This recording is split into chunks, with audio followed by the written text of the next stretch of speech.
Buenas noches, ¿cómo están? Estamos en una nueva edición de Sobremesa Constitucional, conversando temas importantes respecto de la Convención Constitucional y el texto que nos propuso que tendremos que todos votar el día domingo 4 de septiembre. Hoy día con un gran invitado, nuestro panel siempre atento y analizando las diversas temáticas, lo aprobado, las discusiones y las implicancias que tiene esto sobre nuestro país. Así que quédate con nosotros hoy día en Sobremesa Constitucional, Plurinacionalidad y Estado de Derecho. Estaremos conversando, escríbenos y quédate con nosotros.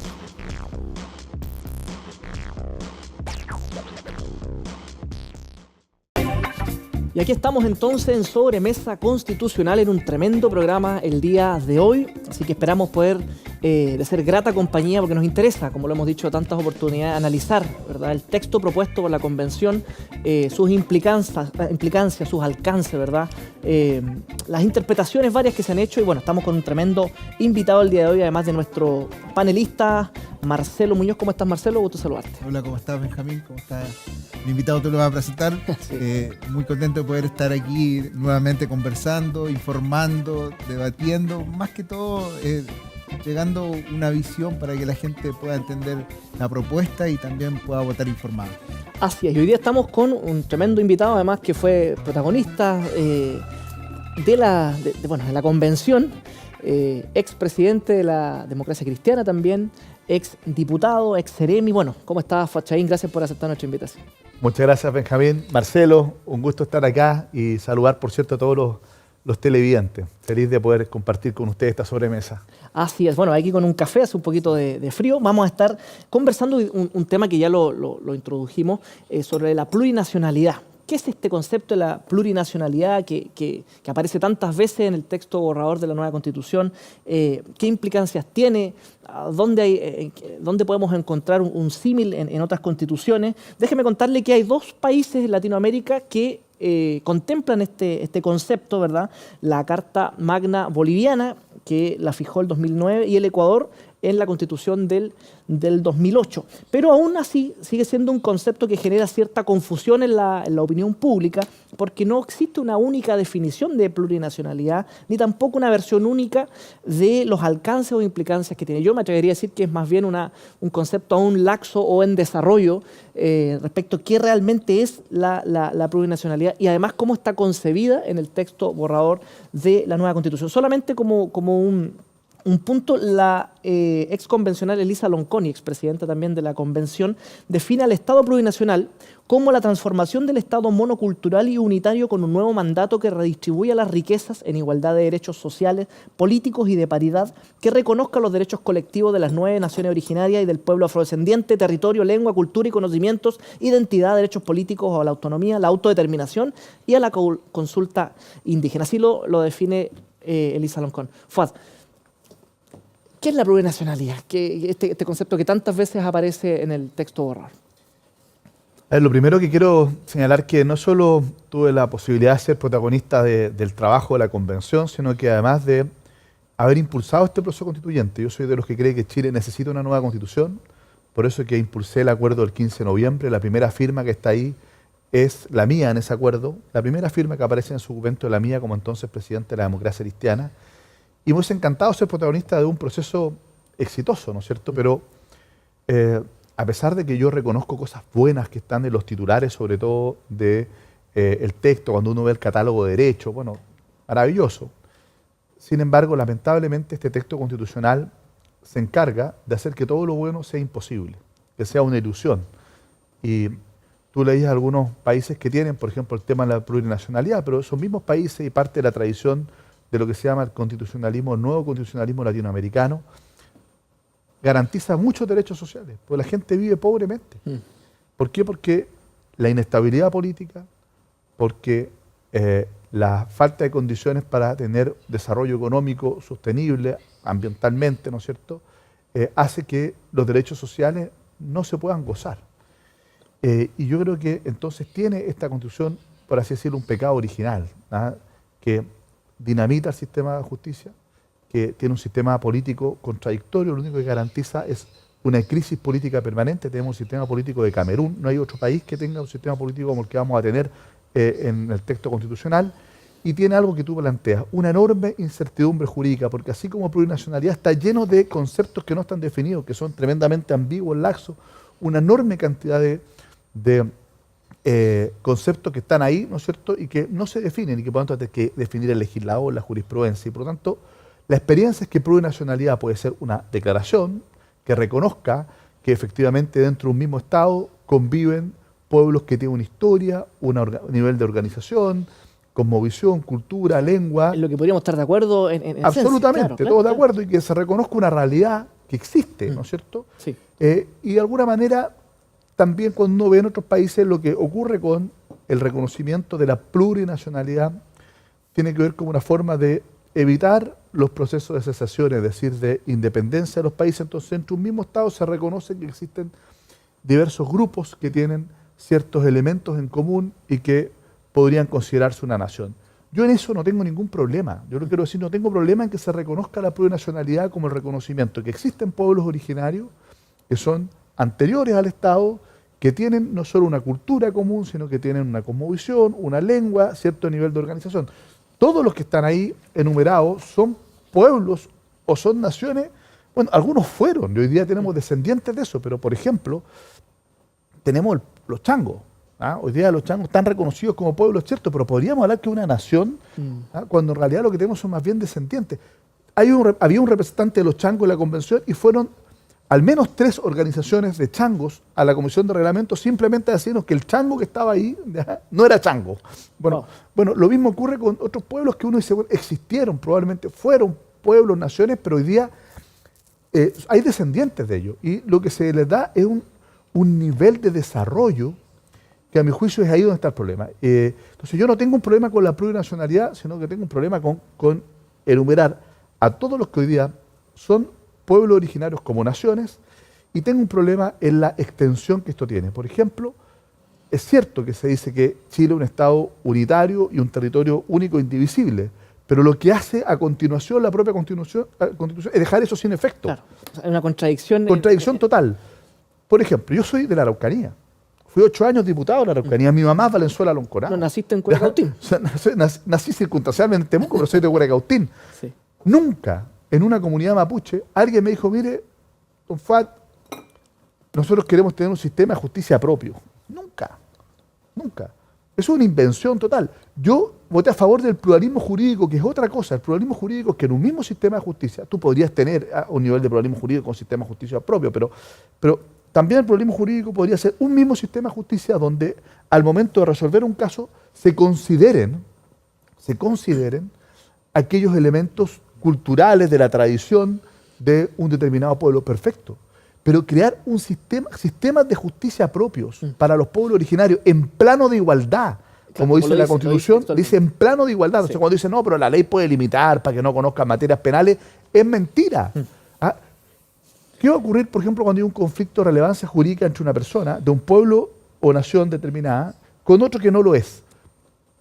Se va a poder someter ese asunto a un conocimiento del sistema de justicia de la persona, de la parte que pertenece a ese pueblo, y por lo tanto el que no pertenece se va a tener que someter ahí. De hecho, Fat, corrígeme si estoy en un error, pero cuando hablamos de los sistemas de justicia, y por lo que podemos entender en el texto borrador, o sea, no estamos hablando que va a haber un sistema nacional para los chilenos y uno para los pueblos originarios. Podrían haber tantos, 11 que se consagran en la Constitución, más otros que podría contemplar la ley. O sea, podríamos tener más de 11, 12 sistemas distintos de justicia. Por supuesto, sistemas de justicia, cuando se habla de sistemas de justicia no solo se habla de normas, claro, sino que se habla de tribunales, de autoridades que puedan resolver, de toda la estructura, y no está claro. Por ejemplo, nosotros presentamos indicaciones que se perdieron siempre, que solo se pueda someter al conocimiento de un sistema de justicia a las personas de la misma etnia, o pueblo o nación. Se perdió, ahí está la historia de la ley. Claro. Que exista el derecho a opción, si es que alguien pertenece a un determinado pueblo o nación indígena, que pueda optar o se meta al sistema de ese pueblo o nación o al sistema ordinario, digamos, claro, común. Se perdió. Dijimos, excluyamos todas las materias penales. Se perdió. Lo único que logramos ganar es que la Corte Suprema pueda revisar los fallos, pero tal como está, lo único que va a poder revisar es si esos fallos o no vulneran derechos fundamentales que estén consagrados en la Constitución de los tratados internacionales. Es lo único que va Wow. a poder revisar. Entonces creo yo que esto de tener sistemas jurídicos propios, autonomías territoriales propias, con libre determinación, autogobierno, autogestión sobre no tierras, territorios Claro. indígenas, Que no están, no claro, están definidos. además, Otro concepto vago, ¿cuáles son los territorios indígenas? O sea, podría ser cualquiera ahí en cualquier lugar del país. Cuando yo le preguntaba a un colega convencional, le preguntaba, pero dime tú cuáles son, yo no tengo ningún problema en la norma de restitución de tierras, pero cuando hablamos de territorio, defíneme cuáles son los territorios. Me decía, bueno, hasta donde más podamos, pues Peña, y me decía, bueno, yo decía, bueno, entonces, la verdad es que el nivel de Biobío y Araucanía incertidumbre, completa. la Machi Rinconado, cuando le preguntaron cuántas hectáreas más o menos creía, Bueno, dijo, lo no dijo, estamos textualmente. hablando de hectáreas, dijo, todo Gualmapu de norte a sur, de este a oeste, o sea, del Atlántico hasta el Pacífico. Bueno, entonces creo yo que aquí tenemos un problema que esto lo único que nos va a generar, además, porque es tan laxo esto, ¿ya? Y hay una verdadera invención, porque yo la verdad, hay pueblos indígenas que tienen ciertos mecanismos de resolución de controversia, entiendo los aymaras en materia de agua, etcétera. Yo, perfecto, reconozcámoslo, pero reconocer que tengan derecho a tener su propio sistema jurídico, eso a mí me parece extremadamente grave, peligroso, pero además es una invención, no tiene que ver con nuestra realidad. Claro. ¿Ya? No tiene que ver con la realidad. En otros países sí existe, entonces copiamos, cortamos y pegamos de otras constituciones. Lo que yo he dicho, yo no tengo problema con la plurinacionalidad, pero cómo se aterriza, se expande, se desarrolla la plurinacionalidad, va más allá de lo que ocurre en Bolivia, que Sí. también es plurinacional, donde el 60% de claro. la población es indígena. Sí, tiene un sentido mucho más relevante. O sea, en Chile estamos hablando de 10, 12 o hasta 13%, no más allá de eso. Marcelo, tú querías... Sí, no, yo quería hacer el nexo con lo que hablamos en el primer programa, sistema político.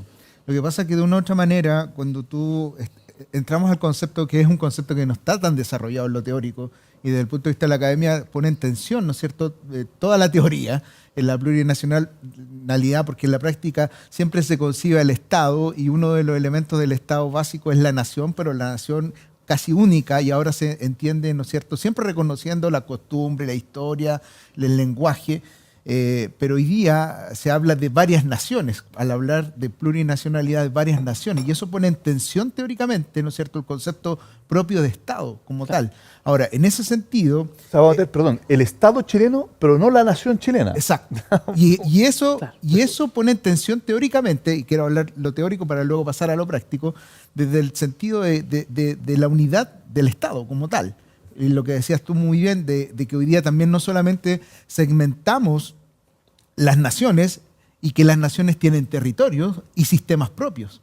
Y es ahí donde se echa por tierra el concepto de Estado unitario también. Y libre determinación y autogobierno. Exactamente, porque ni siquiera hemos ahondado en la parte territorial, que un poco lo señalaba. Yo solamente quiero hacer ese link que desde el punto de vista ya conceptual es complejo y luego tiene una segunda derivada que desde el punto de vista, ¿no es cierto?, de la implementación de lo que establece la Constitución también tiene niveles de complejidad, porque hay cosas que no se establecen claramente y que se dejan ahí un poco en el aire y que eso, que de una u otra manera, cuando tú dices 70 veces Sí, se eso- nombra la palabra indígena en la Constitución y 30 y algo, si no me equivoco, 35 o 37 veces los chilenos, te estás diciendo, bueno, ahí hay una tendencia en el texto constitucional al reconocimiento, que todos estamos de acuerdo con la reivindicación, pero yo quiero hacer solo un punto desde el primer punto desde el punto de vista teórico. Pone en tensión los conceptos ya conocidos y lo que hemos vivido. Y luego, en su implementación,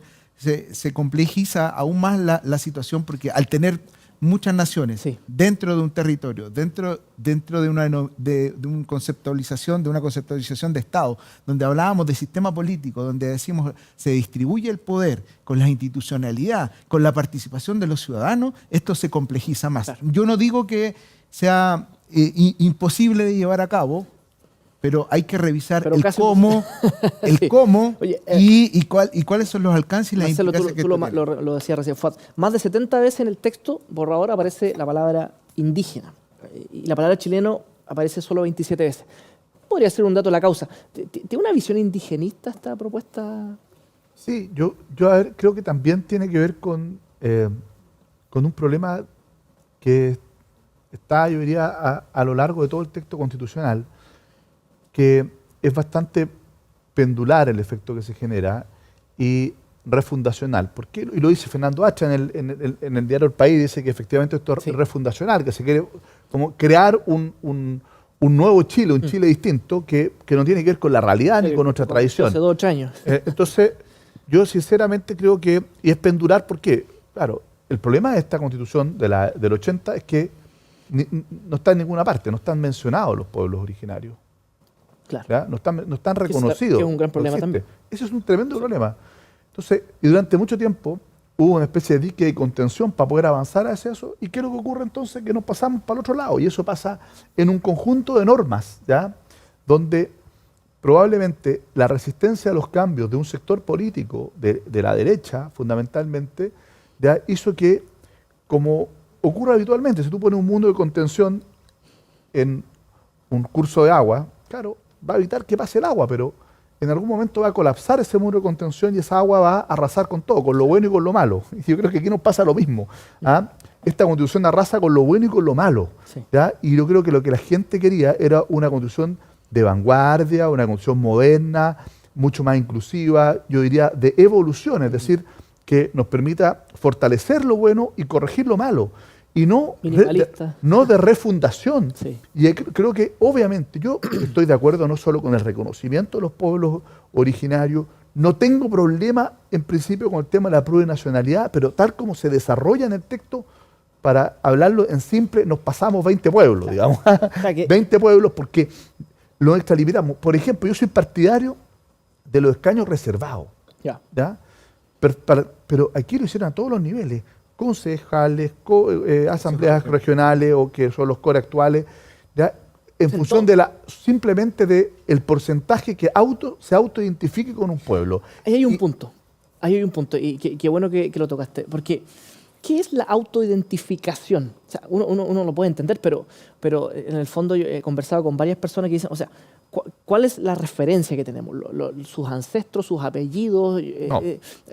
No. ¿Cómo se define la autoidentificación? Que ha ido creciendo, ojo, en los últimos años ha ido creciendo, no a grandes pasos, pero ha ido creciendo lentamente y hay una duda razonable. La autoidentificación es que una persona se siente identificado con un pueblo aunque no tenga ningún tipo de vínculo sanguíneo ni mucho menos. O sea, hoy día, si de llegarse a aprobar este texto borrador de la nueva Constitución, que por cierto que incentiva incentiva a autoidentificarse con un pueblo originario porque tiene muchos derechos, garantías y beneficios que no tenemos los que no tenemos ninguna... Sí.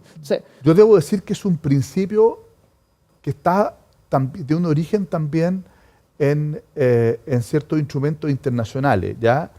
Que no son tratados, ¿ya? Pero que son instrumentos y que en definitiva, uno de los problemas que tiene nuestra Constitución también, de lo que no se habla, porque entre tantos problemas que tiene, es que transforma como fuente del derecho interno no solo los tratados internacionales, que están muy bien, porque ahí firma el presidente, ratifica el Congreso, se incorpora. Y siempre sino que, exactamente, sino que se incorporan los instrumentos. ¿Qué es lo que son instrumentos? Meras declaraciones. Yo puedo no suscribirla a un país. Hagámoslo un poquito más en fácil. Están los tratados internacionales. Los tratados, que es como un contrato. ¿Sí? ¿Ya? Donde el Estado dice, estoy de acuerdo con este contrato, obviamente lo vincula, pero acá no. Hay una firma del presidente de la República y lo ratifica el Congreso. Acá no, acá los instrumentos. ¿Qué es lo que son los instrumentos? Pueden ser declaraciones, que es una declaración, que no se tiene que ratificar, ni suscribir, ni firmar. Exacto, que no están vigentes, que Chile no está suscrito, ni están ratificados. Por supuesto. O también pueden haber recomendaciones. Un burócrata de Naciones Unidas dice, mire, yo creo que acá hay que hacer tal cosa. O sea, opiniones. Y genera un informe, y eso es un instrumento internacional, ¿ya? Y resulta que ese instrumento internacional va a ser como una ley para nosotros, algo que ni siquiera hemos discutido ni en nuestro Congreso, ni con de cara a la sociedad. Entonces, realmente esto es muy complejo. Sí. Entonces, ¿qué es lo que tenemos? Que efectivamente tenemos una participación política garantizada a través de escaños, con una extensión que a mí me parece que nunca se discutió realmente en las discusiones que habían de las consultas indígenas, etcétera, siempre en el Congreso. Yo fui autor de un proyecto de ley de escaño reservado en el Congreso, pero que sea razonable. ¿Qué es lo que se plantea acá? Se dice, mire, si el porcentaje de la población que se autoidentifique con pueblo originario es, por ejemplo, el 15% del país, tienen garantizado 15% del Congreso de los Diputados y Diputadas, 15% de la Cámara de las Regiones. Si el 20% de una comuna, el 20%, si el 30% de una región, 30%, garantizado. Aunque, ¿y cómo se eligen? Se vota en un padrón especial, que se conforma por todas las personas que pertenezcan o que se autoidentifiquen con ese pueblo o nación. Pero resulta que ocurre es que el padrón nacional es del 15%. Perfecto, van a elegir el 15% de representantes, pero vota el 3% en ese padrón. El resto no vota en el padrón. ¿Qué ocurrió en la elección de... Yo saqué, en la Araucanía, yo no iba por los escaños reservados, pero saqué mucho más votos porcentuales en las comunas de alta población mapuche que las personas que iban por los escaños reservados. Entonces, ¿qué es lo que ocurre? Que se genera una distorsión total. Yo digo, perfecto, escaños reservados, pero en función a la participación electoral en el padrón indígena. Si no se mete la mano en la urna. Claro, se mete la mano en la urna y hay una distorsión, porque si no, el 3% va a tener un 15% de la representación. Eso es una distorsión total. Y perdón, con la posibilidad de ahora de ser más. Y con el incentivo claro, hoy día es como el 12. Yo por eso hablo del 15, porque hablo hoy día es 10, 12 y podría llegar a ser 15. Entonces, yo estoy de acuerdo con los escaños reservados, estoy de acuerdo. Pero en proporción a el porcentaje de participación del padrón, ¿no es cierto?, que corresponde. Entonces, ¿qué es lo que ocurre? Que, a mi juicio, eso lo único que hace es que nos divide más, pues. Cuando una constitución nos tiene que unir. Unir en la diversidad, por cierto, unir reconociendo que existen pueblos con cultura, con movilización, perfecto.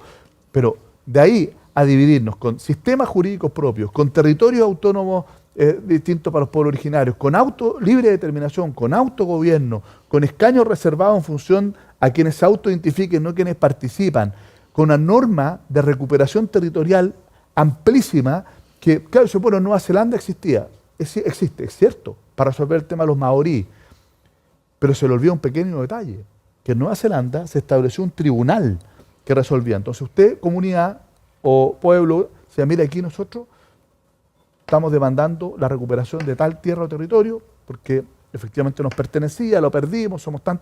Y el tribunal ponderaba todos los antecedentes y decía, bueno, usted tiene derecho a que se le devuelva tal número de hectáreas, más o menos en determinadas áreas, y en tanto plazo, y para tantas personas. Y ahí se acotaba y después no podía volver a levantar la demanda, pero había un órgano jurisdiccional. Claro. Acá no hay un órgano jurisdiccional, es un órgano político. Se crea una comisión política que va a tener que definir eso. Y los órganos políticos son esencialmente presionables, pues. ¿Ya? ¿Cuál es el incentivo entonces a la presión? ¿Y hasta cuándo? ¿Hasta qué generación? ¿Ya? Nada de eso está claro. ¿Quién es el titular del derecho? No está claro quién es el titular del derecho. Entonces, sinceramente, se genera una expectativa de recuperación de tierras y territorios tan amplia, tan vaga, que va a quedar en manos de una institucionalidad política, no judicial como es un tribunal, claro, que a mí me parece que va a generar un problema de mayor conflictividad, de mayor tensión. Si usted me dice hay que generar un mecanismo para poder avanzar en la restitución de tierras, como lo dice ya la ley 19.253, claro, yo no tengo ningún problema. Pero esto es hablar de un concepto distinto que es territorio, a través de una comisión política, no un tribunal, con la posibilidad de expropiar, porque aquí está también el tema. Lo que va a hacer es que incluso mucha gente, que a mí ya está pasando, incluso pequeños campesinos de asignatarios de la reforma agraria, que hoy día le están diciendo vayan buscándose dónde ir, porque esto va a ser para nosotros ahora. Sí, es interesante eso.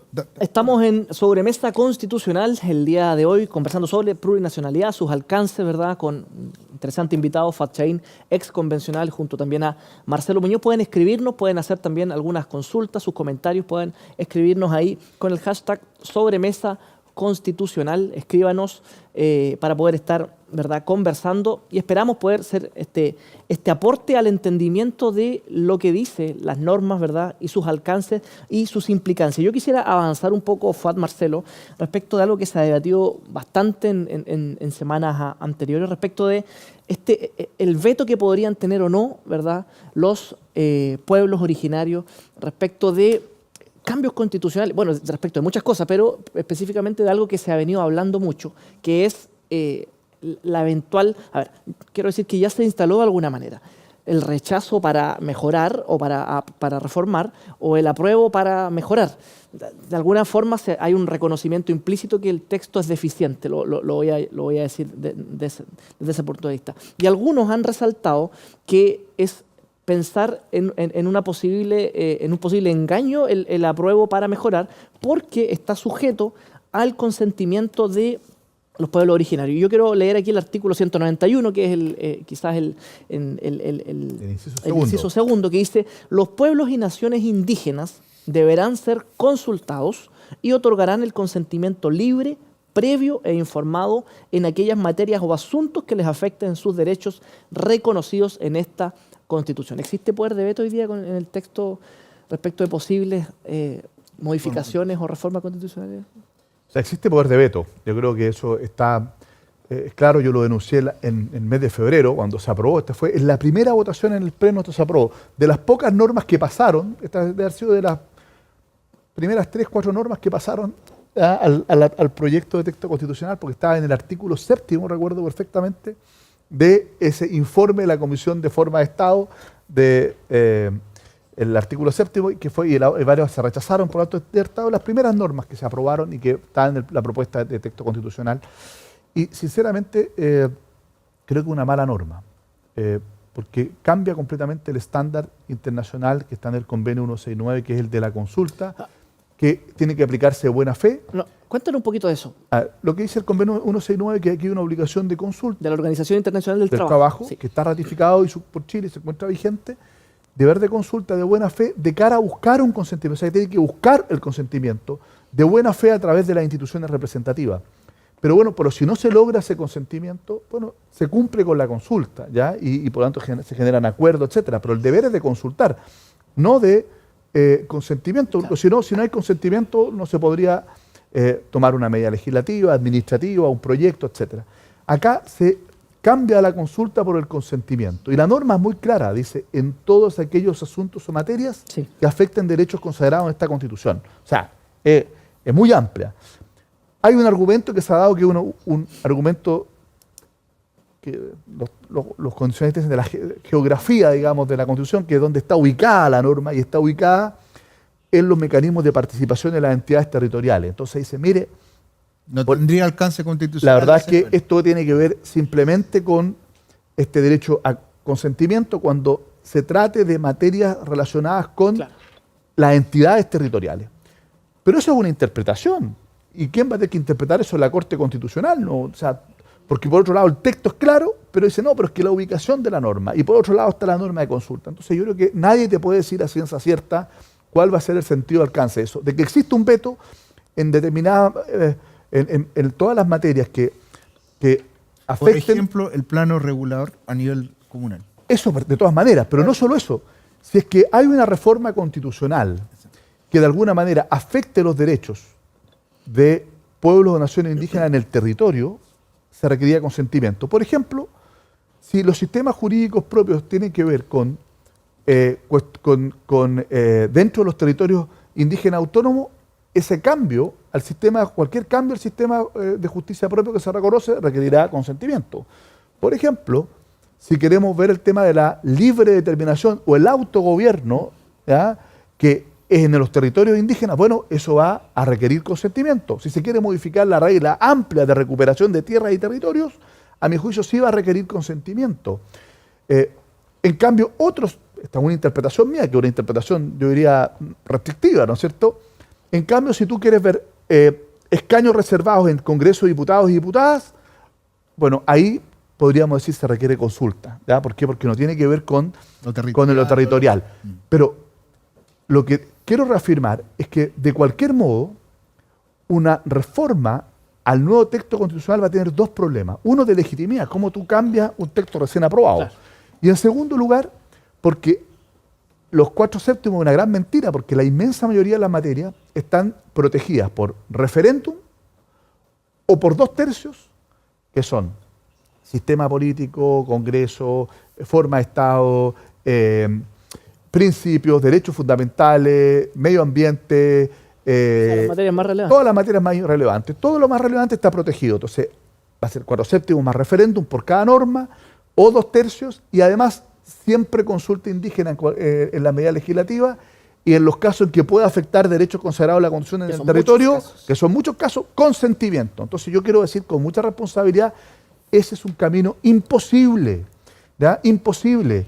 Y como tú bien dices, todos reconocen que esta Constitución, texto es malo, ¿ya? Lo único que están conformes, que dicen yo no me creo esto del aprobar por reformar, el Partido Comunista, que ha dicho que no hay que hacerle cambio. El Partido Comunista está feliz con este texto, porque claro, fueron los grandes influenciadores en esto, fueron... Que dicho sea de paso, llama mucho la atención, y lo hemos comentado en otros programas, fueron los grandes ausentes del acuerdo de noviembre del 2019, o sea, es bien contradictorio. Hay que reconocerle esa habilidad, digamos, que los que no estuvieron por la vía institucional para hacer los cambios se tomaron el proceso constituyente organizando todos estos grupos que eran supuestamente independientes, ¿ya? Y que en el fondo llegaron a conducir el proceso constituyente y ahí está, digamos, esta línea claramente, digamos, del Partido Comunista. Yo por lo menos creo que hay que rechazar, pero no estoy dispuesto a rechazar para reformar una constitución que está muerta como la del 80, sino que yo creo que hay que rechazar para tener una buena nueva constitución, ya para una mejor. ¿Y qué es lo que yo diría? Tomar lo mejor de la de Bachelet, que tuvo una enorme participación, casi 400.000 personas participaron en los encuentros convocados, en los cabildos, y lo mejor de este texto, que tiene cosas buenas. El catálogo de derechos en general es muy bueno. El problema que tiene es que esos derechos, con todo lo demás que implica este texto constitucional, son una mentira. Yo he hablado de una cosa más fuerte todavía y me hago responsable. Yo cuando chico me gustaba harto pescar en la Araucanía. Y los derechos sociales terminan siendo una carnada para que la gente la muerda y nos arrastre a un sistema totalitario que nos va a llevar a perder la democracia. Sí, ahí hay un punto, porque tú has hablado y hemos hablado todo este rato y lo partimos en el primer programa, sistema político, lo vuelvo a vincular porque en la práctica tiene que ver con equilibrios de poderes. Pareciera que se establece un grupo privilegiado, por eso que no es menor la cantidad de veces que se cita. O sea, cuando uno empieza a analizar y hay análisis en semiótica, ¿no es cierto? Y uno puede decir, oye, ¿por qué sale tantas veces esta palabra? Es porque hay una inclinación claramente a favorecer a ese concepto, a esa persona o a ese grupo de personas que se establece ahí. Entonces, desde ese punto de vista, ¿qué nos interesa también? Gobernabilidad, estabilidad. Cuando tú dices autonomía territorial, que se le da, autonomía política, de una u otra forma, la autodeterminación en el gobierno que se le da, incorporamos justicia también propia. ¿Qué estamos incorporando? Estamos haciendo otro sistema. Se habla también de... Entonces, estamos haciendo otro sistema que ya no sería solo nación, porque ya no están las costumbres, no está el lenguaje, no está la historia. Estamos incorporando elementos que tienen que ver con los elementos del Estado. Entonces, a mí lo que me llama la atención, y yo no sé si ahí en la discusión salió de una u otra manera en la interna, porque estamos de acuerdo que se reconocen las naciones, pero cuando le entregamos estos elementos, estamos entregando elementos de Estado, de decisión, le estamos entregando territorio, estamos entregando... y eso sí que supera la teoría, que no puede haber un Estado dentro de otro Estado en la práctica. Entonces, cuando entregamos esta cantidad, cuando tú dices que nos pasamos 20 pueblos, esta cantidad que no son solamente instrumentos, sino que son consagrados como derechos y que se tienen que seguir desarrollando, en la práctica pareciera que se crearon estados dentro de otro estado. Y eso, en términos de estabilidad, y no solo de implementación, genera muchas fricciones. Yo creo que, y ahí está la pregunta, tú que estuviste adentro, incluso cuando uno escucha a convencionales que son de los pueblos originarios, uno puede interpretar lo que dicen, ¿no es cierto? Yo he escuchado a dos que dicen, no, si el tema de la justicia no, es a nivel local. El tema del consentimiento no es a lo constitucional. Está claro que para el nivel local, pero no está tan claro en el texto y en el día de mañana en la implementación, esa reivindicación puede decir, no, esto es constitucional. Entonces, la pregunta es, hoy día, ¿tú crees que esto coloca en tensión muy fuerte lo que nosotros todos queremos, ¿no es cierto?, es que nuestro país se desarrolle de la mejor manera, como todos queremos, ¿no es cierto? En el plebiscito pero pone muy fuerte en tensión esta relación de los pueblos originarios con el Estado. Yo quiero ser muy claro. Esta Constitución tenía que unirnos, reencontrarnos y nos divide, mucho más. Era la gran oportunidad. Esta Constitución, ¿no es cierto?, era el momento de poder realmente tener un nuevo pacto con nuestros pueblos originarios y lo que va a hacer es generar nuevas tensiones. Entonces, en vez de ayudar a resolver los conflictos que hoy día existen, que creo que es una gran oportunidad, va a multiplicarlos y profundizarlos. Y esta Constitución, que nos tenía que garantizar una mejor democracia, más participativa, lo que va a hacer es garantizar una ingobernabilidad por el sistema político contradictorio que tiene, por la desintegración territorial del Estado y por esta división que genera este concepto de plurinacionalidad en la manera en que se desarrolla en el texto constitucional. Eso va a hacer que Chile sea completamente ingobernable. Un país sin gobernabilidad no tiene ninguna posibilidad de ofrecerle a sus ciudadanos prosperidad. Y sin prosperidad los derechos sociales son una gran mentira. Insisto, los invito, está lleno de países pobres con constituciones que le prometen los mejores derechos sociales y la gente vive, pero de manera tremendamente precaria e indigna. En cambio, hay países desarrollados que las constituciones no garantizan derechos sociales, ¿ya? Sin embargo, la gobernabilidad democrática, el sistema político robusto y una economía que funciona, lo que hace es que tengamos estado de bienestar y los ciudadanos tengan derechos sociales garantizados. Entonces, no porque está en la Constitución, ¿ya? La gente va a resolver sus problemas de salud, de vivienda, de pensión. No, hay que crear un sistema que permita que eso ocurra. Y lo que hace esta Constitución es que te promete derechos sociales como en Finlandia, ¿ya? Pero te pone el sistema político de Camerún, como dije, la plurinacionalidad de Bolivia y una desintegración del Poder Judicial y una forma de Estado también totalmente desintegrada en autonomía sobre autonomías que van a hacer que esto sea ingobernable. Y por lo tanto, los derechos sociales van a ser un espejismo, ¿ya? Y les aseguro que nuestro país, con la nueva Constitución, va a ser no solo más ingobernable, sino que va a ser más pobre y más inseguro, porque además le amarramos las manos al Estado en materia de seguridad. Otra cuestión pendular, es cierto, había que dejar atrás una doctrina que está en la Constitución del 80, que es la doctrina de la seguridad nacional. Yo estoy de acuerdo con eso, pero de ahí a todo lo que hicimos en materia, no solo eliminar el estado de excepción de emergencia, sino que sacar a carabineros del capítulo de las policías. Se habla simplemente de las policías que tienen que ser no militarizadas y por ante el día de mañana, por una ley simple, va a poder eliminar a carabineros y transformarlo en cualquier cosa.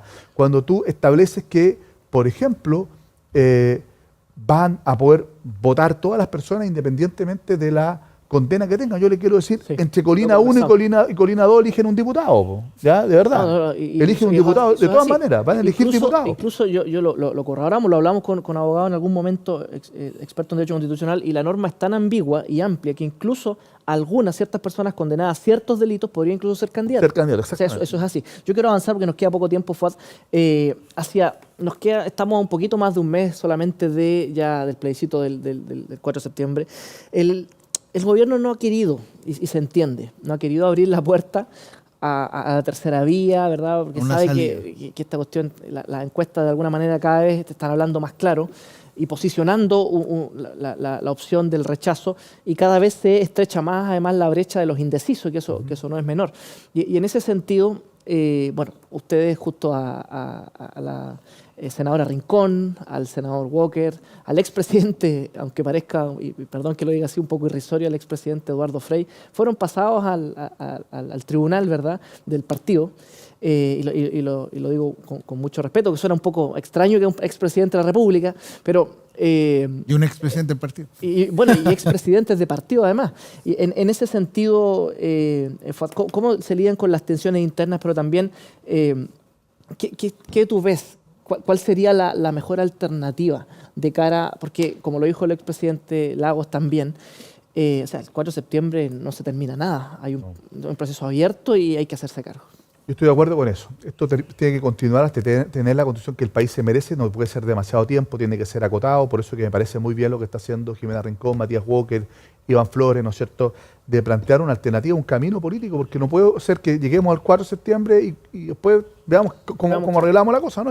Hay que abrir el camino, ¿no es cierto?, hay que abrir el camino y tener efectivamente, yo insisto, debiéramos tener un proceso que gane el rechazo, que tomemos lo mejor de la propuesta de la convención, lo mejor de Bachelet, no de una hoja en blanco, y quien lo haga, que efectivamente un grupo de académicos, por ejemplo, de distintas universidades regionales, hombres, mujeres, expertos de distintas materias, más un grupo de ciudadanos sorteados, que también tenga estas características, paridad, pueblo originario, sorteados, ¿ya?, y que tengamos entonces el sentido común, que lo ¿No ponga hay la espacio para ciudadanía. otra convención? Que yo creo que no tiene sentido porque una convención tiene que partir de cero, elegir de nuevo y yo creo que la gente Sí. vamos a perder mucho tiempo en estabilidad si ya tenemos una propuesta de una convención. Claro. Y tenemos una propuesta que se hizo con participación, pongámosla sobre la mesa, que trabajen los expertos con el sentido común ciudadano por sorteo. Si es que hay acuerdo en otra materia, yo me abro cualquier alternativa. No es que tiene que hacer esto, no. Pero creo que eso sería razonable porque efectivamente incorpora el sentido común ciudadano más la opinión experta sobre estos dos grandes insumos y que efectivamente en 6 meses podemos estar votando una nueva constitución que ojalá sea aprobada por el 90% de los chilenos. ¿Ya? Yo creo que nos dé estabilidad, tranquilidad y prosperidad y justicia social hacia el futuro. Yo creo que eso es lo que los países esperan. Y yo voy a luchar por eso. Si me tienen que expulsar del partido, estoy dispuesto a asumir las consecuencias, sobre todo porque esta mesa directiva no le quiso consultar a la base del partido, sino que una junta que ¿Votaron 300 y 300 tantas? personas, pero además votaron personas que no deberían haber votado porque tenían sus mandatos vencidos. No, realmente fue muy manejado todo, pero más allá de eso, yo respeto la decisión del partido, pero esa propia Junta apoyó un voto político que dice que se respeta la libertad de conciencia. Y mi conciencia me dice, por el bien del país, no solo tengo que votar rechazo, escondido en la Cámara Secreta, como quieren algunos, sino que tengo la obligación, porque además fui protagonista de este proceso, porque firmé el acuerdo por la paz y la nueva Constitución y fui uno de los que lo articuló, porque estuve en la convención, fui candidato siendo presidente del partido, trabajé un año intensamente porque creo que Chile necesita una nueva Constitución, tengo la obligación ética, creo yo, de explicarle a la gente cuáles son mis razones de, en esta oportunidad, votar rechazo. Esto no estamos viendo si es de derecha o izquierda, no es la discusión de la Constitución del 80, ya la hicimos y el 80% votamos apruebo. No, esto simplemente, esto es bueno o es malo para el país y a mi juicio es malo y es muy malo para el país. Y por lo tanto, si tengo que pagar como... Mire, yo milito a los 14 años de la democracia cristiana, tengo 45. 2/3 partes de mi vida ya he estado, digamos, en la democracia. Más de 2/3 partes de mi vida he estado en la democracia cristiana. ¿Ya? He tenido el honor de presidir el partido. Pero si efectivamente algunos, porque están obsesionados con aparecer lo más a la izquierda posible, si le dan un par de pegas en el gobierno, ¿ya? Y por eso que de alguna forma tomaron esta decisión sin un debate, sin la posibilidad de hacer una discusión a fondo. La única oportunidad que yo he tenido de poder intervenir en el partido fue 4 minutos que me dieron en esa Junta Nacional. 4 minutos. 3,5. 3,5, me lo cortaron. No, de verdad, porque eran 4 minutos. Algunos le dieron mucho más, hablaron 10 minutos. 10 minutos. ¿Ya? A mí me cortaron a los 3 minutos y medio. O sea, ¿de qué democracia estamos hablando? ¿Ya? El único convencional de la democracia cristiana. ¿Por qué? Porque lo único que querían es aprobar para poder ver si después pueden entrar al gobierno. Eso me parece a mí no solo indigno, no solo una actitud rastrera, sino que además me parece una irresponsabilidad con el país. Si me pasan al Tribunal Supremo por actuar en conciencia y por pensar en el país, bienvenido sea. Ellos tienen el problema, porque esa actitud no es ni demócrata ni es cristiana. Por último, bueno, estamos en Sobremesa Constitucional junto a Fatsaín, ex convencional, junto a Marcelo Muñoz, parte de nuestro panel. Escriba sus comentarios también ahí. Queremos saber lo que usted está opinando ahí con el hashtag Sobremesa Constitucional. Ya estamos en los minutos finales. Parte de los senadores de la bancada de Demócrata Cristiana presentaron esta reforma constitucional por los 4/7, ¿verdad? Han aparecido diversas voces. Por ahí se vio a parte del un senador del Frente Amplio hablando un poco haciendo un poco de lobby ahí con los compañeros en el Senado para poder, de alguna forma... Hay un problema ahí, ¿verdad? Y los senadores del Partido Socialista, algunos están en reflexión, otros han dicho que es una buena medida, etc. Se aprobó por unanimidad en la comisión, Benjamín. Sí. Porque, oye... Yo te quiero preguntar, ¿cuál es la relevancia de que se apruebe esta norma en el Senado? ¿Por qué? Porque si gana el rechazo, como yo creo que va a Para que ganar... le contemos un poco a la si gente gana qué el significa rechazo, esa reforma Si constitucional. gana el rechazo, eso va a permitir que se abra este camino con un quórum de 4/7 y no que se tenga que aprobar una reforma a la Constitución actual por 2/3 para poder lograr la tercera vía, digamos. Hay una organización de la sociedad civil que armó una campaña y se inscribió, se llama Ni esta ni la anterior, rechazo por una mejor. Y yo creo que ese camino de que ni la del 80, ni esta, ni la de Pinochet, ni la del PC, ¿ya? Necesitamos una constitución buena para el país. Bueno, eso se facilita con este proyecto de los 4 séptimos, que tengamos una opción que nos una. Mira, España, después de una dictadura que quebró al país completamente también, que fue la de Franco, bueno, lo que hizo fue generar un proceso constituyente que fue aprobado por el 90% de los españoles. Y eso permitió que España pasara a ser uno de los países más pobres de Europa a uno de los países más desarrollados. ¿Por qué? Porque hubo un consenso político de lo que había que hacer. Y un Estado social de derecho, con Estado de bienestar, etcétera. Bueno, ¿por qué? Y le dio estabilidad, porque fue aprobado por el 90% de los... ¿Por qué en Chile vamos a pasar de una constitución que nos divide a otra que nos divide, en lugar de darnos la oportunidad de tener una que nos reencuentre en la paz, en la justicia, y que nos permita efectivamente tener un mejor futuro y no un peor futuro? Mira lo que hoy día está ocurriendo. ¿Chile está mejor o peor que hace 4 años atrás? ¿Ah? Con la inflación que tenemos, con la inseguridad que tenemos, con el estancamiento económico. Entonces, esto lo único que va a hacer es exacerbar eso. ¿Queremos seguir en el camino del retroceso para nuestro país o queremos retomar un camino que nos permita construir un futuro mejor para todos? Fat, por último, tú como líder político ya por muchos años, tú mismo lo decías, has militado más de las 2/3 partes de tu vida en la democracia cristiana y has sido un actor relevante en la política nacional, local y nacional. ¿Se reconfiguran las fuerzas políticas de cara a lo que viene?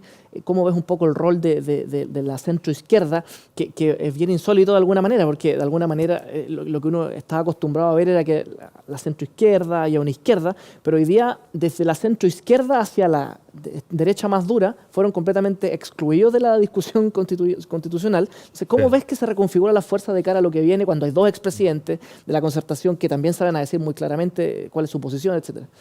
Lo primero es que uno de los problemas que tenemos es que la convención es una foto corrida, ¿ah? O sea, cuando los 2/3 están de los socialistas a la izquierda, esa no es la realidad social y por lo tanto todo el resto quedamos excluidos de los grandes acuerdos, de la conversación, en muchos casos incluso. Yo por lo menos me metía igual en la conversación, era más patú. Pero, y eso hace que esté desestimada. Chile no necesita ni una constitución de derecha ni una de izquierda, necesita una constitución para todos, ¿no es cierto? Y yo creo que eso nos lleva también a repensar, porque se instaló de repente como un mantra de que los 30 años era lo peor que le había pasado al país, cuando fueron en todos los indicadores los mejores 30 años que ha tenido la historia de Chile. ¿Le faltó coraje a la Concertación para defender alguna de esas cosas? Por supuesto que le faltó, pero también de autocrítica, porque yo creo que en su momento, cuando la Concertación tuvo mucho apoyo, cuando era sinónimo de cambio y de gobernabilidad, pero en algún momento también hay que decirlo, dejó de ser sinónimo de cambio, como que nos achanchamos, nos acostumbramos y ya el impulso transformador se fue perdiendo, pensamos que éramos los jaguares, nos creímos el cuento, ¿no es cierto?, que pasa mucho también en los equipos de fútbol, en los jugadores. ¿Ya? Y bueno, empezamos a dejar cosas pendientes que generaban espacios para abuso, para desigualdad, que podríamos haber impulsado, y se metió la corrupción también. Y luego yo creo que se recuperó la épica de cambio con el segundo gobierno de Bachelet, pero ahí fallamos la gobernabilidad. ¿Ya?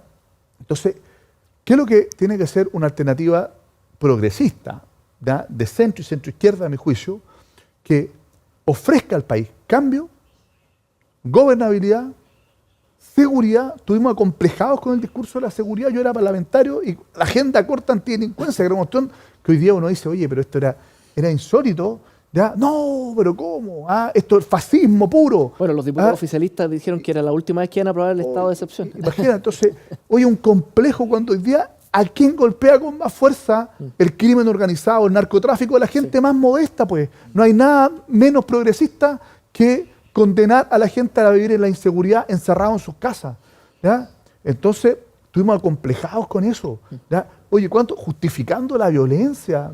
Era una cosa como épica, una mirada como romántica de la violencia. Lo mismo le pasó a este gobierno, mire, que tiene una mirada romántica con el conflicto mapuche. Partió Izquiasiche allá, pensó que le iban a recibir con flores y la recibieron con balazo, digamos. ¿Ya? Muy lamentable, sí. Bueno, porque no tienen sentido de realidad. Entonces yo creo que esa izquierda que romantiza la violencia, que ningunea el tema económico, ¿ya?, y que al final termina siendo demagogia y populismo puro, ¿ya?, no es la que tenemos que seguir nosotros. Pero tampoco una derecha que se plante y frena los cambios y que al final termina generando esta polarización.